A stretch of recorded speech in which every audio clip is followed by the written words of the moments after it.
We are live on the air. Thank you for watching the Finchloom show. This is our episode number 5. And in today's episode, we're going to be talking about what's new in Microsoft 365. Each time we do the show, we're going to pick out one exciting new feature and bring that to the show so you all can see what it is and learn from it and maybe adopt it in your daily work life. Then we're going to bring in a guest star, our VP of Cloud Services. His name is Mark, and he's going to be talking about our new product that we just launched yesterday called Finchloom PhishPrevent.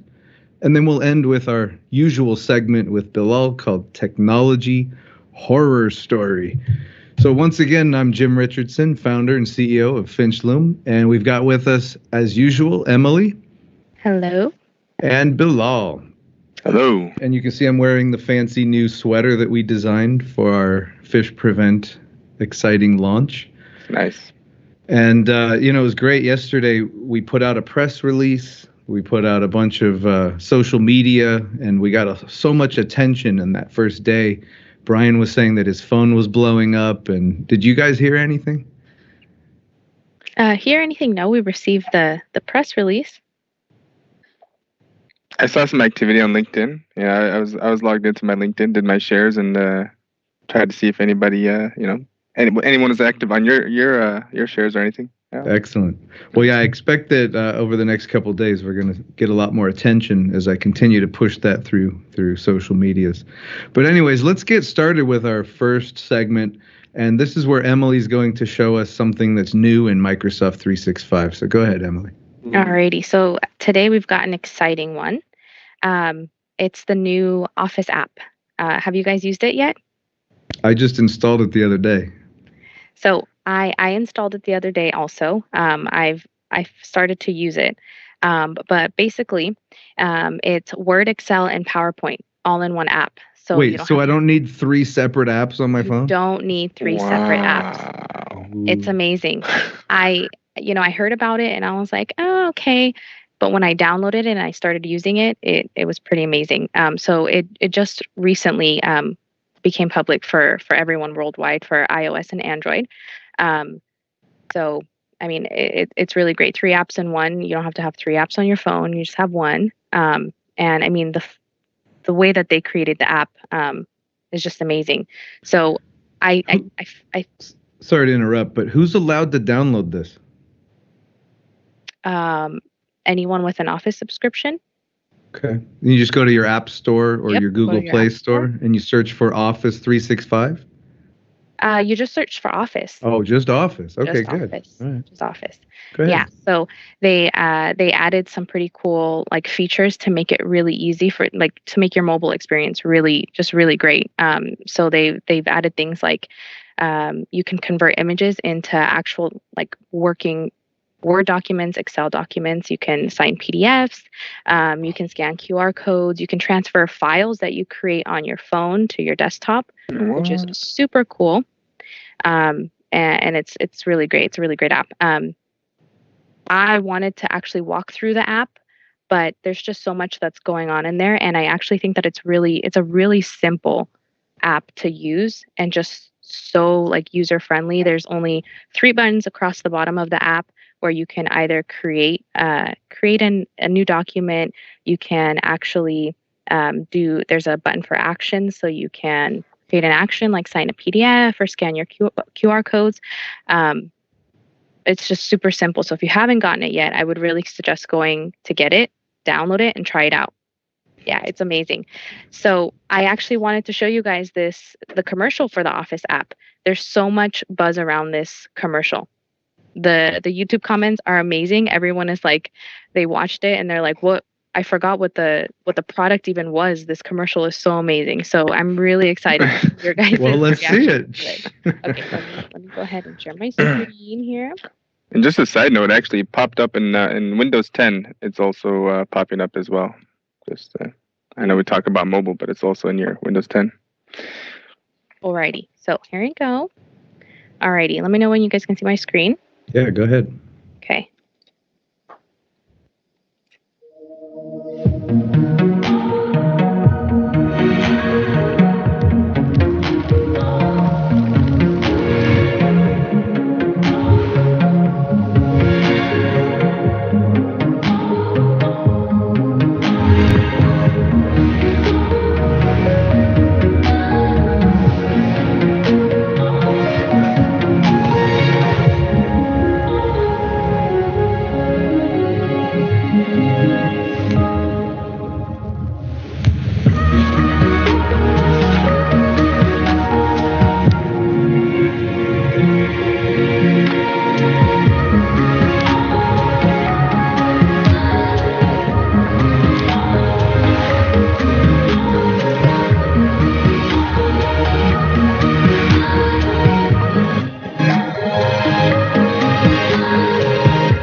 Wow. think about that? I love that sign a PDF function. You know how many So- times I get a contract and I have to sign it? Ugh.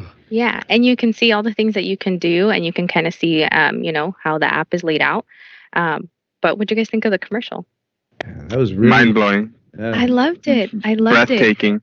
Some of the comments that people are leaving are just hilarious. They're like, the animation on this is crisp. They're like, oh, the animation. So I thought it was a really cool Well, app. I like instead of using a finger to push the app, they just use that little bubble. Yeah. whatever, the sphere. That's cool. Yeah, it was really cool. Well, good. Thanks, Emily. Yeah. I hope everybody goes out and downloads the Office Yep. app. Bilal, do you have one more thing you wanted to say on that? I just went and downloaded it, and now after watching that video, I'm just gonna use that for everything now. That's it. There's no need for any other application. Yes. All right, cool. Well, let's bring in our guest speaker today. I'm going to call him into the meeting here. Mark Ongaro is our VP of Cloud Services. And here he is. Hey, Mark. Are you going to turn on your mic?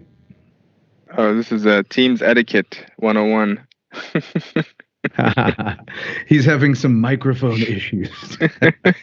Check 1 2. Hello. Hey, there you go. There you go. Hey, Mark. Hi. So I'm going to pin you so you become the full screen here. And tell us a little bit about what happened yesterday.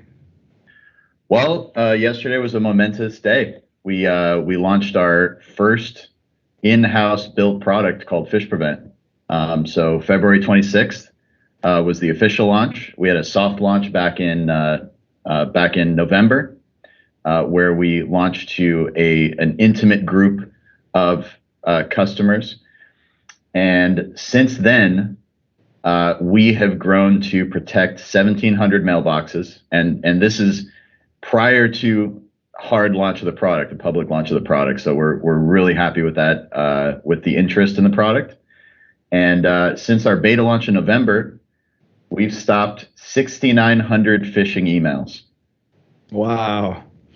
And those emails stemmed from a total of 415 distinct phishing attacks. And those could range all the way from executive impersonation to simple requests to go buy gift cards, or just any kind of infiltration activity that's reported to us, and we remediate it. We can pull it out of hundreds of mailboxes all at once. Now, Mark, you were telling me yesterday about a call you had with one of our early adopter customers, and you were sharing with them some statistics, and it really blew their mind. Can you just briefly summarize some of those mind-blowing things you brought to their attention? Yeah, absolutely. So we had a longtime customer of ours who, when they got their phishing simulation results, there's a key part of PhishPrevent is the simulations that we send out at least once a month. And what is a simulation? So a simulation is where we pretend to be the bad guys. We send an email that is supposed to fool.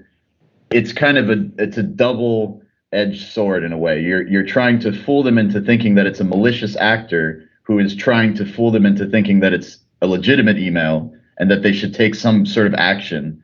And in most cases, that action leads to credential theft.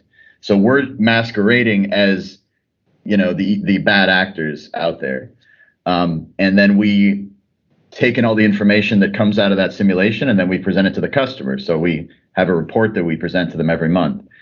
And when we came up with our January numbers and came to one of our longtime customers, they were just shocked that I think it was about 30% of the people that opened an email that was supposed to be for a service that they don't even use. So they're not supposed to be using Dropbox. It's shadow IT. But these users are opening an email and clicking on a link and then going to a page that says, hey, here's your Dropbox file, enter your credentials. And then they're entering their Office 365 credentials into that web page. Yeah. And I mean, if I could show you what some of these web pages look like, they're modeled after real, attacks. But, and these were accounts payable people, like people that are responsible for sending money out, right? Yeah, these that was one of the biggest shocks, was that all the people that were lured were actually in the accounting department. Yeah, crazy. So one of the other things I remember you talking about is the artificial intelligence capabilities of PhishPrevent, where it learns the behaviors of your employees, right? Yeah, so it's kind of a mix of it's a machine learning algorithm, and then it's also learning from the behavior of the users. So, for example, if you have very savvy users that are reporting things and they're accurate and they're quick about it, the system weights them, gives them more weight when they report an email that's suspicious. And so we can auto remediate based on your most savvy users. If they're reporting it, we go, okay, those guys have been right every single time. So we're going to mark that email as phishing preemptively to protect others.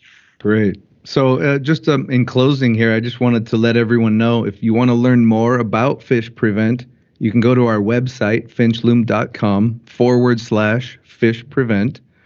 And if you want to get on a phone call with Mark so he can tell you about all the things we've caught, make sure you sign up for the program, and you'll get a monthly report that shows all the things that we're doing to stop phishing and identity theft in your organization. All right, Mark, thanks for joining us today. Appreciate you coming in and sharing some of that knowledge with us. We're going to say goodbye. Mark. Thanks for having me. Mark. All right. I'm going to kick him out. We're done with that guy. Now, here comes everyone's favorite segment, the technology horror story. Dun, dun, dun. So for this, let's hand it over to Bilal, and he's got a doozy for us today. The horror stories continue. In the 2020 edition of today's IT horror stories, it's more of a personal attack. What we've become accustomed to is the services that we deploy in our personal lives, and some of them are cross-platform into our work lives as well. One of those being Amazon Prime. A lot of small businesses, medium-sized businesses, and even some enterprise-level businesses use Amazon Prime. And one of the most popular phishing attacks being spread right now is fake Amazon Prime notifications. And we had a user that was unfortunate enough to be the target of such of said phishing attack, where they were told, "Hey, your Prime account is about to has expired, and you have these orders pending, and we just need you to go back in and give us your credit card information so that we can re-authenticate because the credit card on file expired." And just type your card number in an email and send it to us, please. So follow this link, and it took him to a link. It was a link that said it was a page that said, "Here's your Amazon Prime." It had a big old Amazon Prime logo across the top and said, "Enter your credentials." And the person entered their email and password, and then continued on and said, "Enter your new credit card information." And of course, they entered the corporate credit card information. Yeah, so this and the user said, actually did some due diligence and poked around and said, "Hey, did you get this email? Hey, did you get this email?" And a couple of people said, "Yeah, I got that email."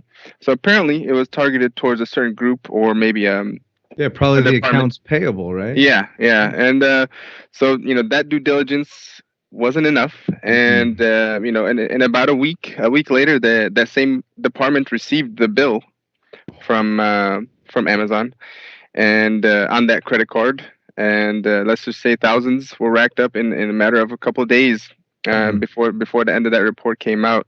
It could have been just as easily avoided if some of the easier steps were taken, like trying to identify the sender. If something like PhishPrevent was in place, where it would have called out right at the top that it's a potential phishing attempt. And also, isn't there functionality in Microsoft 365 called DLP, data loss prevention? Exactly. And DLP is one of those policies that could have been put in place to help prevent the sharing of that sensitive information, or also deploy safe links where the user may have clicked on that link, and Microsoft would have prevented that user and put up a big red page that said, we don't want you to go here. This is not a safe place. And they would have had to take a lot of steps to bypass that. And even on a policy level, you can make it so that users cannot bypass that. So a lot of preventative measures could have been in place. A lot of user steps could have been taken to save themselves and prevent that same scenario.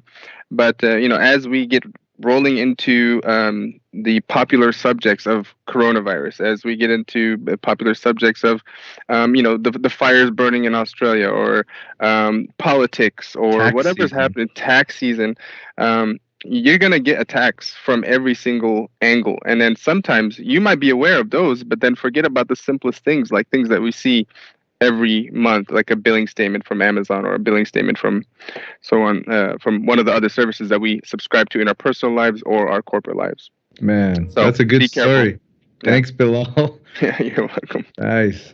Well, good. I think that we've come to the end of our show today. We got through everything. Is there anything you want to say, Emily, in closing? I did want to add something to Bilal's horror story. So anytime that you receive an email telling you that your account needs attention or anything like that, it's always better to actually, go to that website and just check your account status there. If they need any, if you have any notifications in there, never sign in or enter in any information through a link in an email that you receive. Yeah, and remember, the IRS will never email you. Yeah. I'll add to that one last thing is an easy way to call them out is these big companies will always use a HTTPS at the beginning of their URL, which means it's a secured website. And 99%, I believe, of these phishing attempts will not have an HTTPS at the beginning of their URL. So that's an easy way to just quickly identify if you're clicking on a link that's not secure. Hey, good point. One more thing. Right. Go Yeah, get go the ahead. Office app. Oh, yeah, go get the Office app. Get PhishPrevent. Get PhishPrevent. All right, cool. Thanks, everybody. Remember, Thank you. Watch our show. I don't know that it's a weekly show, but we do come on probably every 2 to 3 weeks. Subscribe on our YouTube channel so you get notifications when we go live, and you can watch us live in real time. And catch us on LinkedIn and Facebook. We are often put a lot of cool things up there on social medias. So with that, I will close out and say thank you for joining. I'm Jim Richardson, and this has been the Finchloom Show. Goodbye. Thank you. Bye.